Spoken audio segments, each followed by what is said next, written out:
पहले बेटे ने उड़ाई रातों की नींद, फिर घर में घुसकर पिता ने सलमान को दिखाई औकात। 25 साल के छोरे ने ऐसा सिस्टम सुधारा, सलमान खान को मंगवा दी माफी। जिसे चाहा फिल्म से निकाल दिया, जिसे चाहा रातों रात स्टार बना दिया।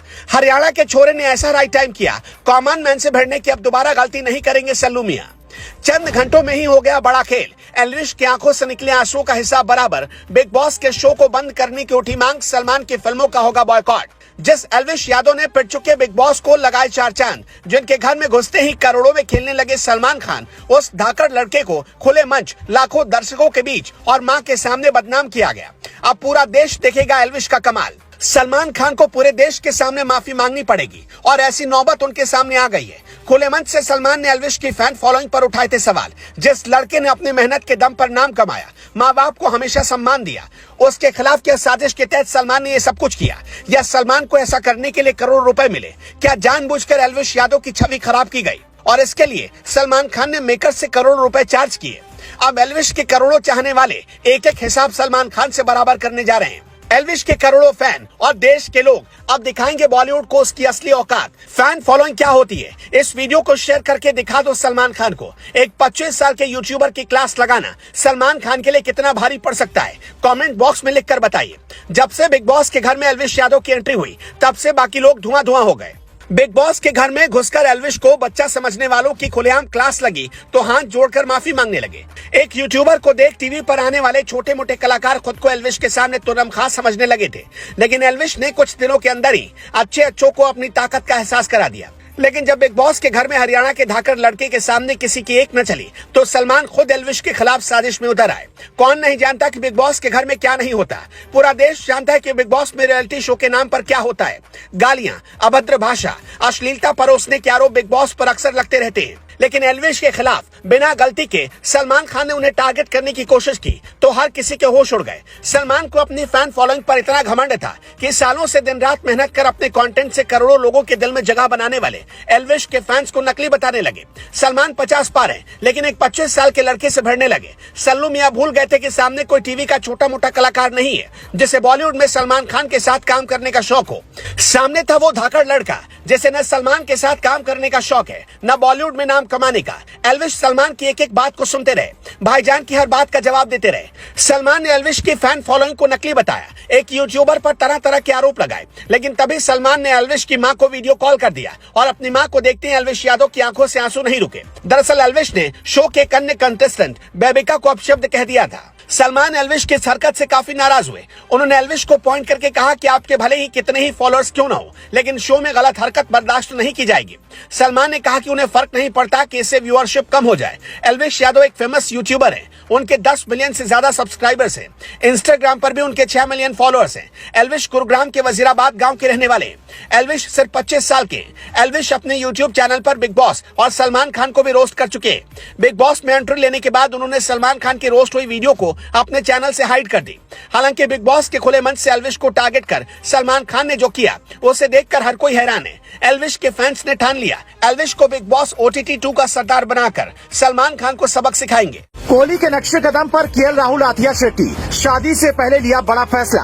अपनी शादी में राहुल किस किस को बुलाएंगे, रोहित क्यों नहीं जाएंगे और धोनी क्यों बड़े भाई की भूमिका निभाएंगे। कोहली ने कह दी बड़ी बात कि अनुष्का शर्मा की तरह ही आथिया शेट्टी निभा पाएंगी राहुल का साथ। बॉलीवुड की पिच पर क्लीन बोल्ड होने वाले केएल राहुल अपनी गर्लफ्रेंड आथिया शेट्टी से शादी करने का फैसला लेते हुए विराट कोहली के नक्शे कदम पर चल पड़े हैं। ऐसी खबरें तो आती ही रहती हैं कि इस क्रिकेटर ने इस बॉलीवुड की एक्ट्रेस को डेट किया, लेकिन बहुत ही कम ऐसा देखने को मिलता है कि जब दोनों के रिश्ते शादी तक पहुंचे हों। इससे पहले विराट कोहली ने जब अनुष्का से शादी की थी, तब सभी हैरान रह गए थे, लेकिन अब जब राहुल आथिया के साथ शादी के बंधन में बंधने का फैसला किया है, तो उनके फैंस कहने लगे हैं अपना राहुल भी अब कोहली के ही नक्शे कदम पर चलने लगा है। ऐसा कहने के पीछे केवल एक ही वजह नहीं है, बल्कि कई वजहें छिपी हैं। जब विराट ने अनुष्का से शादी की थी, तब उनकी शादी में कई तरह के नियम और शर्तें मेहमानों को माननी पड़ी थी। जानकारी के मुताबिक कुछ ऐसा ही राहुल की शादी में भी होने वाला है। राहुल ने भी अपनी शादी को खास बनाने के लिए कुछ प्लानिंग की है, जिसके तहत अलग अलग सेलिब्रिटीज को बुलाया जाएगा। बता दें कि केएल राहुल आथिया शेट्टी को काफी समय से डेट कर रहे थे और दोनों कपल्स के कई सारे फोटोज सोशल मीडिया पर तेजी से वायरल हुए थे। आथिया की प्यार में पड़ने के बाद राहुल वैसे तो ज्यादातर मौकों पर अपने रिश्ते को अब तक छिपाते आए थे और मीडिया रिपोर्ट्स की माने तो अपनी शादी भी केएल राहुल बेहद गुपचुप तरीके से कर रहे हैं। ये शादी मुंबई में खंडाला स्थित सुनील शेट्टी के बंगले में होगी, लेकिन इसमें बहुत चुनिंदा मेहमानों को बुलाया गया है। मीडिया रिपोर्ट्स की माने तो महेंद्र सिंह धोनी, विराट कोहली के अलावा कई दूसरे क्रिकेटर राहुल की शादी में शिरकत कर सकते हैं।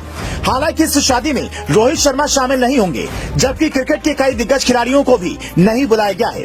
कुछ मीडिया रिपोर्ट्स की माने तो राहुल की शादी में केवल 100 मेहमान शामिल होंगे, जिनमें ज्यादातर उनके परिवार के लोग और कुछ दोस्त होंगे। शादी से पहले 3 दिनों तक हल्दी संगीत और दूसरे प्रोग्राम चल रहे थे, जिनमें कुछ क्रिकेटर्स ने हिस्सा लिया था। अमर उजाला में छपी रिपोर्ट की माने तो धोनी और कोहली के अलावा इन दोनों की शादी में हार्दिक पांड्या, अमिताभ बच्चन, सलमान खान, जैकी श्रॉफ और अक्षय कुमार जैसी बड़ी हस्तियां शामिल होंगी। इस शादी के लिए खास बात ये बताई जा रही है कि भले ही कोई कितना भी बड़ा सेलिब्रिटी क्यों ना हो, लेकिन वो शादी के प्रोग्राम के दौरान फोन का इस्तेमाल नहीं कर पाएगा।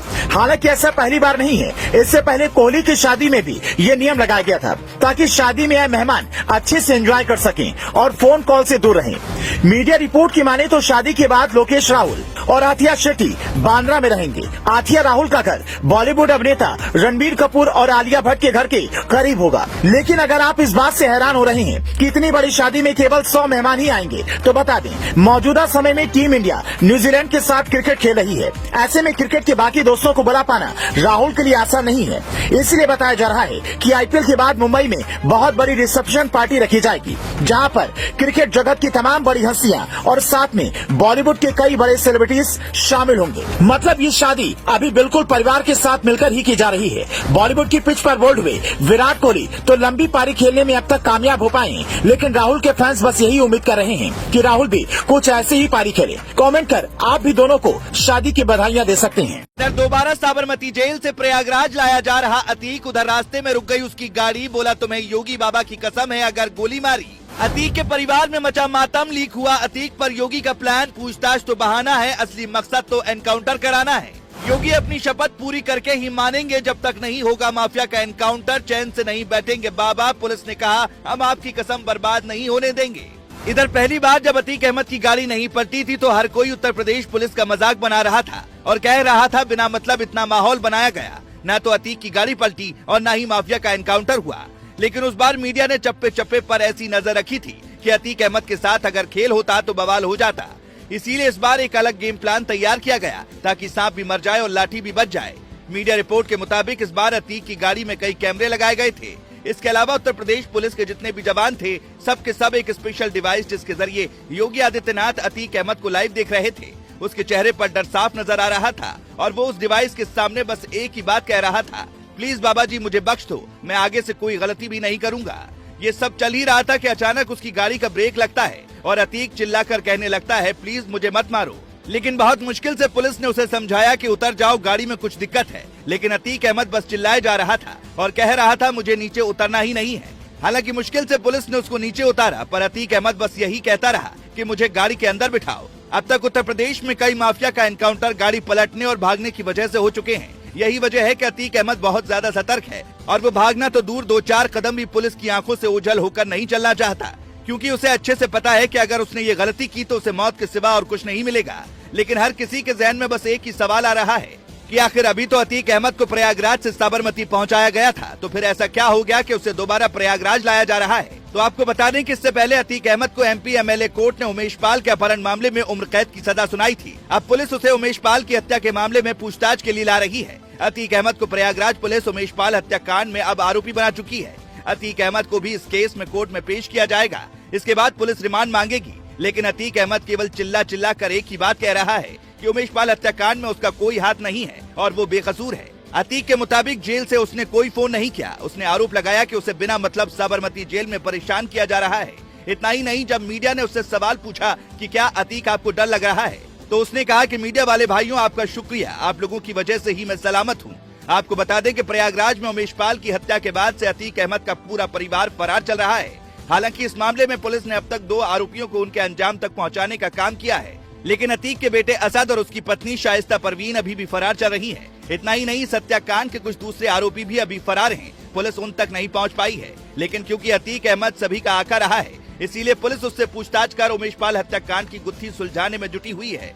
लेकिन जैसे जैसे इसमें देरी हो रही है, पुलिस का सब्र का बांध भी टूट रहा है और अतीक अहमद से जुड़े लोगों के घरों पर बुलडोजर चलाया जा रहा है, क्योंकि योगी आदित्यनाथ ने विधानसभा में माफिया को मिट्टी में मिलाने की सौगंध खाई है और जब तक ये सौगंध पूरी नहीं हो जाती तब तक योगी आदित्यनाथ चैन की सांस नहीं लेंगे। एक दौर था जब अतीक की तूती बोलती थी, लेकिन अब अतीक अहमद को डॉन बनने की कीमत मरते दम तक चुकानी पड़ेगी।